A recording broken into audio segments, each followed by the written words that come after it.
Praise the Lord. ஆண்டவராகிய இயேசுவின் நாமத்தினாலே இந்த நாளிலே கர்த்தருடைய வார்த்தை சங்கீதம் 23ஆம் அதிகாரம் 3வது வசனத்தை நான் வாசிக்கிறேன். என்னை நீதியின் பாதையிலே நடத்துகிறார். கர்த்தருடைய பிள்ளையே, கர்த்தருடைய பாதை எப்படிப்பட்ட பாதை என்றால் நீதியின் பாதை.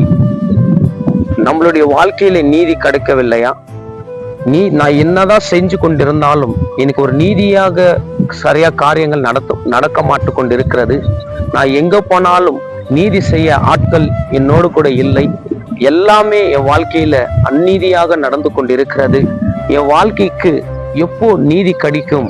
என் வாழ்க்கையில அந்நீதியான காரியங்கள், நான் நம்பினவர்களே எனக்கு அந்நீதி செஞ்சு கொண்டிருக்கிறாங்க. என்னை கேலி பிரயாசம் பண்ணி கொண்டிருக்கிறாங்க. என்னை கேவலப்படுத்தி கொண்டிருக்கிறாங்க. ஒரு காலத்துல அவங்க என்னோடு கூட உருவாடினவங்க தான். எங்க வீட்டுல வந்து நல்லா நாங்க எல்லாமே அண்ணன் தம்பிங்க மாதிரி இருந்தவங்க தான். ஆனாலும் எங்களை பார்த்து இன்னைக்கு பகைக்கிறார்கள், எங்களுக்கு அநீதி செஞ்சு கொண்டிருக்கிறார்கள்.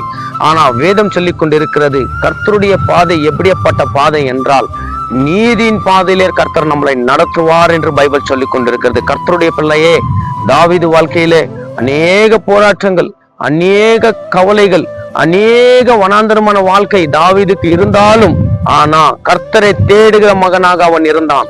அவனுடைய பாதை நீதியின் பாதையிலே கர்த்தர் அவனை நடத்தினான் என்று சங்கீதக்காரன் தாவீது சொல்லிக் கொண்டிருக்கிறார்.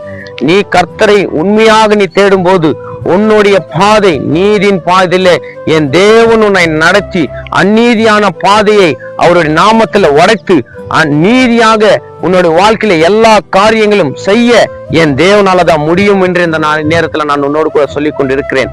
எந்த காரியத்தை குறித்து நீங்கள் கலங்காதீங்க, எதையை குறித்து நீங்கள் அழுவாதீங்க. கர்த்தர் உங்களுடைய வாழ்க்கையில நீதி செய்யற நேரம் வந்துவிச்சு என்று அந்த நாமத்தை சொல்லி நீ உச்சரிக்கும் போது, அந்த நாமத்தை சொல்லி நீங்க ஜெபிக்கும் போது கர்த்தனுடைய வாழ்க்கையில நீதி செய்ய அவரால் தான் முடியும் என்று வேதம் சொல்லிக் கொண்டிருக்கிறது.